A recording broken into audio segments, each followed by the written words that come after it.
स्थिति कुछ ऐसी बनी कि तारकासुर द्वारा भेजे गए उनके पंचासुरों ने महादेव पुत्र कुमार को चारों ओर से घेर लिया।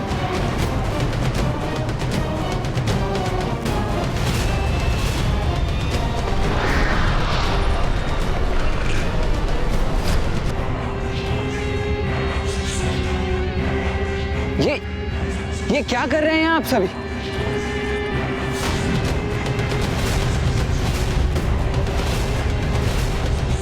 ये क्या? इन असुरों ने तो कुमार को बंदी बना लिया। कौन है ये मायावी और कैसा छल है ये? मुझे तो इतने अंधकार में कुछ दिखाई भी नहीं दे रहा है। ये कैसा अप्रिय आभास हो रहा है मुझे, जैसे मेरी श्वास ही बाधित हो रही हो। मेरा पुत्र अवश्य किसी संकट में है।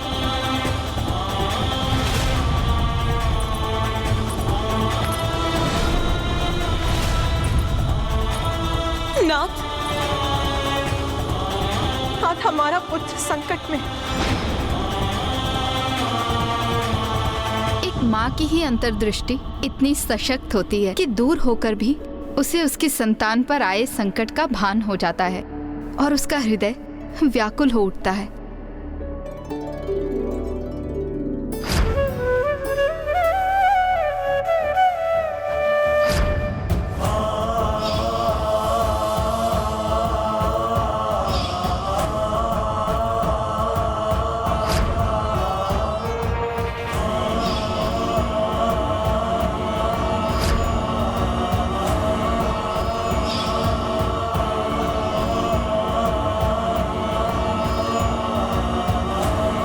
ब्राह्मण देवता, आपके नेत्र नम क्यों हो गए?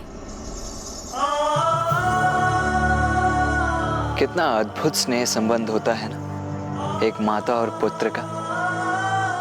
माता पार्वती की तो उनके पुत्र से भेंट तक नहीं हुई थी, किंतु जैसे ही कुमार पर संकट छाए माता को उसका आभास हो गया। हाँ, संतान के प्रति माता का अनुपम प्रेम तो संपूर्ण प्रकृति में सबसे अनूठा है। उन पंचा असुरों ने कुमार कार्तिकेय को वहीं रखा जहां वो चाहते थे, अपने बंधन में। किंतु माता पार्वती और महादेव भी इस घटना से अनभिज्ञ नहीं थे। तब तो अवश्य महादेव का क्रोध जागृत हुआ होगा। वो चाहते तो अपनी क्रोधाग्नि से क्षण भर में पंचासुरों को भस्म कर देते, है ना ब्राह्मण देवता? तो फिर क्या किया महादेव ने? कुछ उन्होंने कुछ नहीं किया। तो फिर महादेव पुत्र ने अपनी रक्षा कैसे की ब्राह्मण देवता?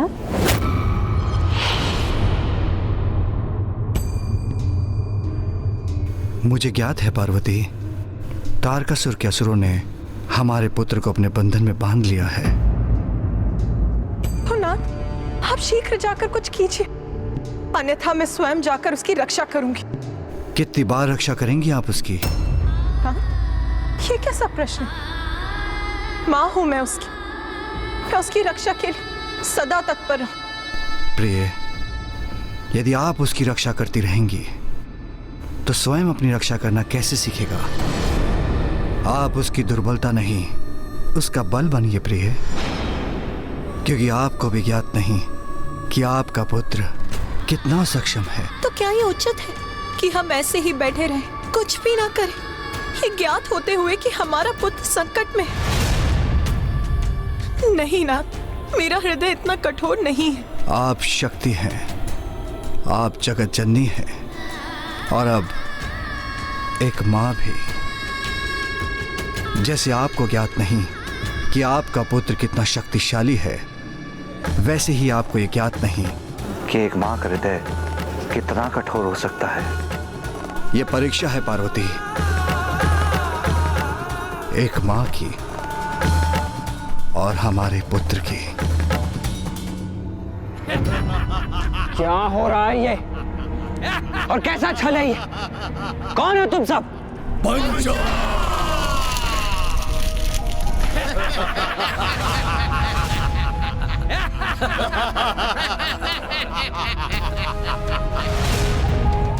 मुझे यहाँ क्यों फंसाया है तुम लोगों ने?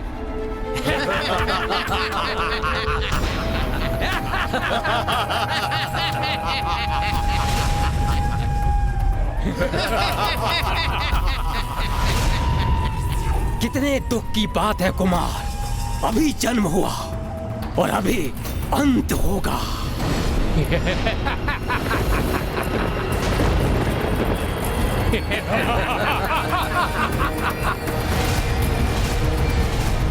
मुझसे क्या शत्रुता है तुम्हारी? मैं तो तुमसे परिचित भी नहीं हूं। किंतु हम परिचित हैं तुमसे, और इतना ही हमारा परिचय पर्याप्त है। हम काल हैं तुम्हारे, हमारी गुफा को भेद कर बाहर निकलना असंभव है। क्योंकि असुर गुरु शुक्राचार्य से वरदान प्राप्त है हमें। पंचासुर हैं हम पांचों की इस गुफा में बंदी, कोई भी यहाँ से मुक्त नहीं हो सकता।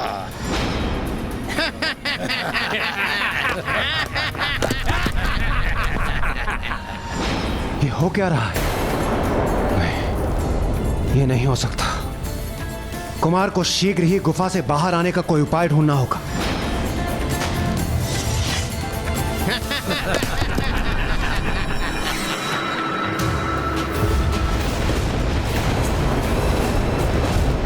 शांत हो जाइए पार्वती, शांत हो जाइए। अपनी अधीरता का परित्याग कर अपने भीतर विश्वास जागृत कीजिए। हमारा पुत्र स्वयं उस मायावी गुफा से बाहर आकर अपनी अपार सामर्थ्य का प्रमाण देगा।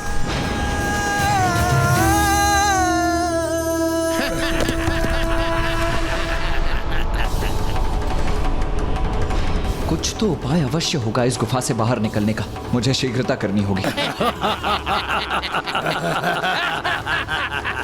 उचित है, तुम्हारा नेत्र बंद करना ही उचित है, क्योंकि अत्यंत भयंकर होती है मृत्यु।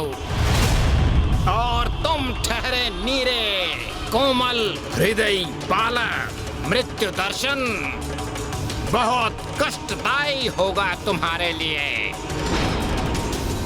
तुम्हारा अंत निश्चित है कुमार, क्योंकि हम पंचासुरों को मिला वरदान निरर्थक नहीं हो सकता।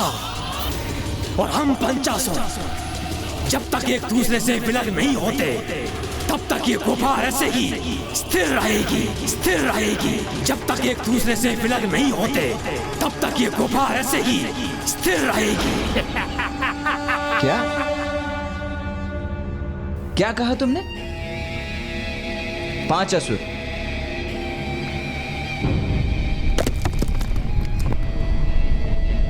किंतु तुम 5 कहां हो? तुम तो 4 ही हो।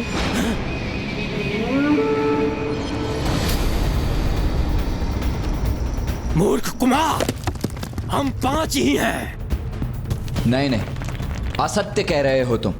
मिथ्या है तुम्हारे वचन। तुम तो 4 ही हो। हम मिथ्या कह रहे हैं? क्यों कहेंगे हम मिथ्या? असत्य तो तुम कह रहे हो, और सत्य ये है कि हम 4 नहीं 5 हैं। 5। मिथ्या वचन कहने वाले असुरों का तनिक भी विश्वास नहीं है मुझे। मुझे ज्ञात है, मैंने गिना था तुम्हें। तुम 4 ही हो, अन्यथा प्रमाणित करो, प्रमाणित करो अपनी संख्या। मूर्ख बालक, हमें मिथ्यावादी बुला रहे हो तुम? चलो तो हम अभी प्रमाणित करते हैं कि हम 4 नहीं 5 हैं। उसके उपरांत ही तुम्हारा वध करेंगे हम।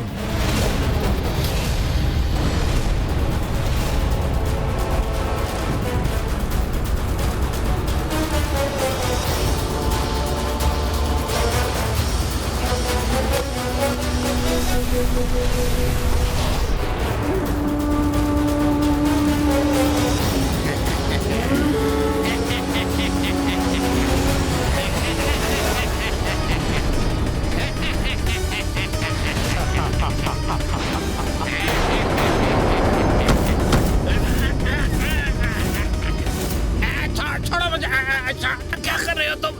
छोड़ो मुझे।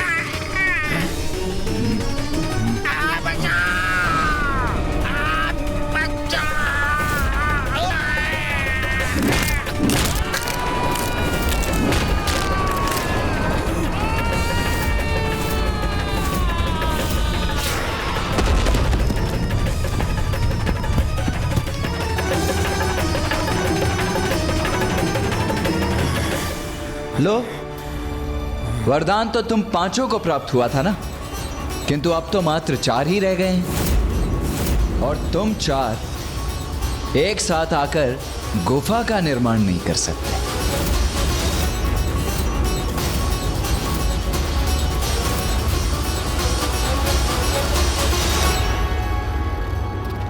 आपने देखा इंद्रदेव, कुमार ने कितनी कुशलता से इस असुर का संहार किया। अब तो आपको विश्वास हो गया ना कि इसी प्रकार वो तारकासुर का भी सर्वनाश करेंगे। अभी तो केवल एक ही तुच्छ असुर का अंत किया है कुमार ने। अभी भी 4 असुर शेष हैं, जो कि मुझे बहुत ही क्रोधित प्रतीत हो रहे हैं, जो अपने मृत मित्र का प्रतिशोध लेने के लिए तत्पर हैं। जबकि कुमार के पास न कोई शस्त्र और ना ही हमारी भांति कोई अनुभव।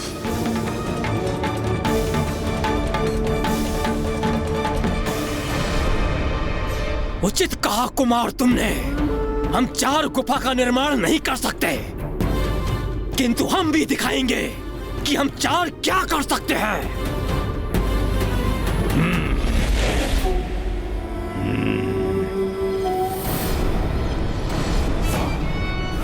अब हम 4 गुफा से भी भयंकर हो गए। तुम अपने बचाव के लिए क्या करोगे कुमार?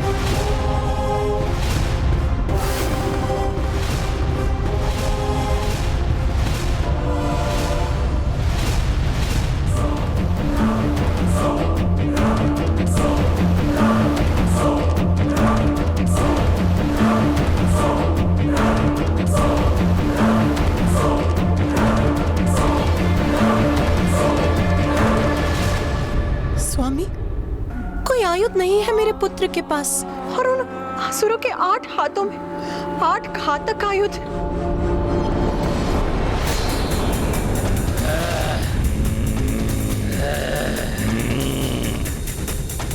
अब हम तुम पर अत्यंत घातक वार करेंगे कुमार। अंत तो तुम्हारा निश्चित है।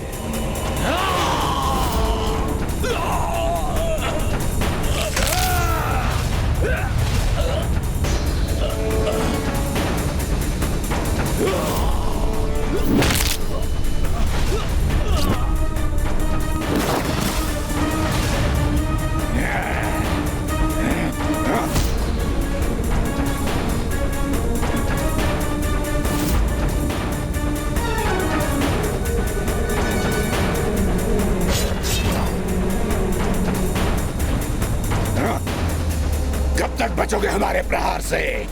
कभी तो हमारे प्रहार तुम्हारी मृत्यु का कारण बनेंगे।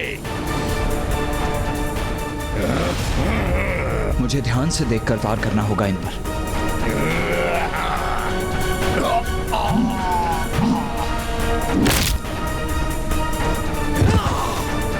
बहुत हुआ कुमार, अब तुम्हारी मृत्यु से हम इस क्रीड़ा का अंत करेंगे।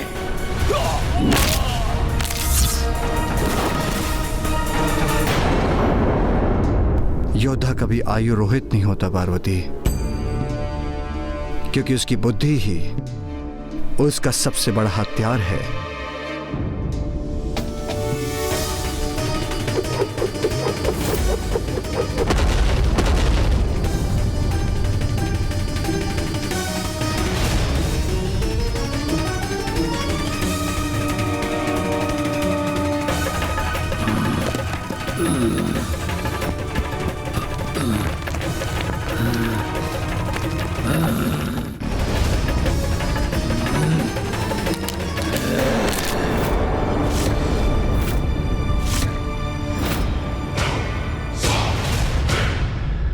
कैलाश जाना है तो हम पहुंचाएंगे, किंतु जीवित नहीं, मृत।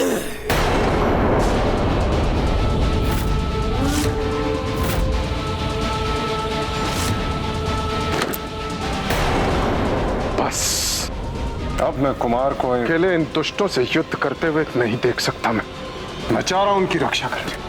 रुकिए सूर्यदेव, रुकिए सूर्यदेव, आप कहीं नहीं जा रहे। प्रणाम नारायण। महानायक है महादेव पुत्र, और एक महानायक को जन्म के पश्चात ही स्वयं को सिद्ध करना होता है। ये कुमार की परीक्षा है। अपनी योग्यता सिद्ध करने की आवश्यकता उन्हें है जिन्हें कुमार की क्षमता पर विश्वास नहीं।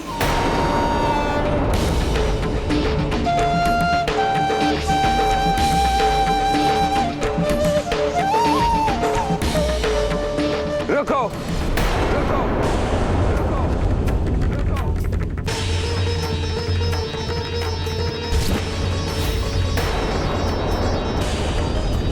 एक साथ मुझे जकड़ने का प्रयास कितना कठिन हो रहा है तुम लोगों के लिए। तुम सभी एक बार निर्धारित क्यों नहीं कर लेते कि तुम में से कौन मुझे अपनी भुजाओं में जकड़कर मेरा वध करेगा? अरे इतना अनिश्चय जो है तुम्हारे मध्य में, कौन मुझे पकड़ेगा, कौन मेरा वध करेगा, ये निश्चित ही नहीं है। यदि तुम मुझे पकड़ने में सफल हो भी जाते हो तो तुम में से कौन मेरा वध करेगा ये ज्ञात भी है तुम्हें, क्योंकि मुझे अपना आहार तो तुम में से कोई एक ही बना सकता है ना, और वो अधिकार तो उसी का होता है जो सबसे अग्रणी हो और समूह का नायक हो।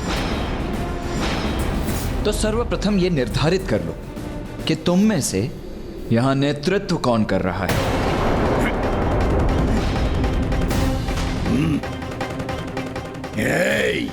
मुझे मूर्ख मत बनाओ।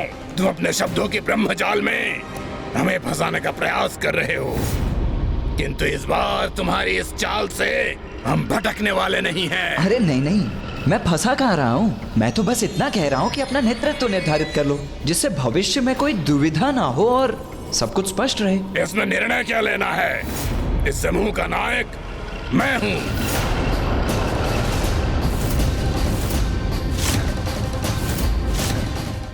मैं नायक हूँ। मैं हूँ नायक। मैं हूँ नायक। नहीं, मैं हूँ नायक।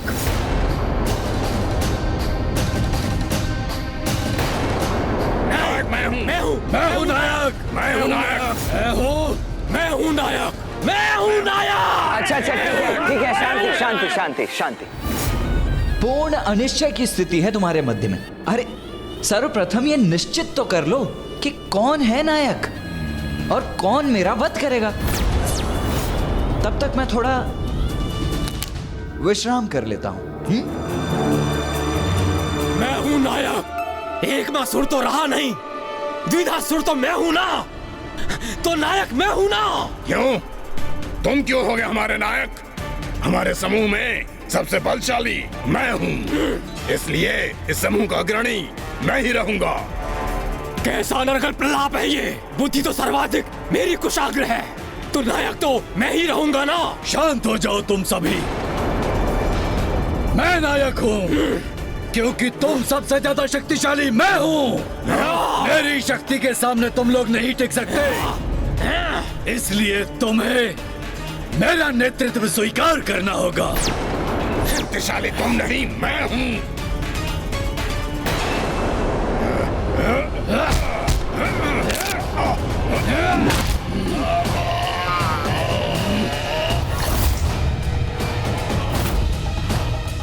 अभी देखता हूँ कैसे नायक हो तुम।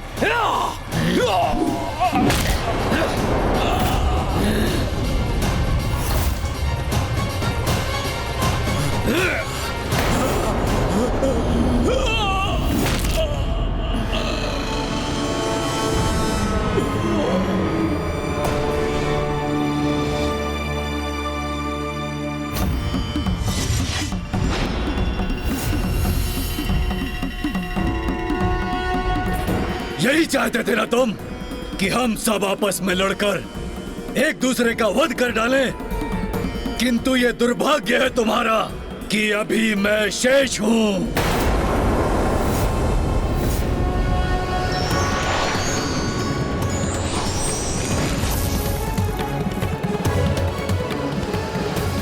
मूर्ख बालक, मैं अकेला ही तुम्हें कुचलकर तुम्हारा वध करूंगा।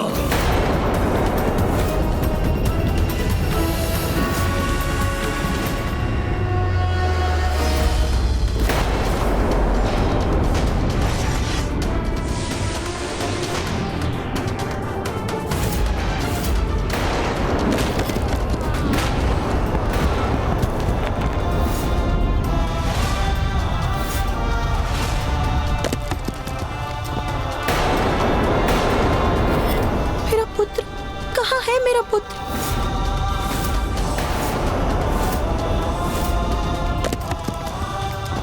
कहीं ससुर के वध करने के प्रयास में मेरे पुत्र पर ही कोई संकट तो नहीं आ गया? कहाँ गया वो?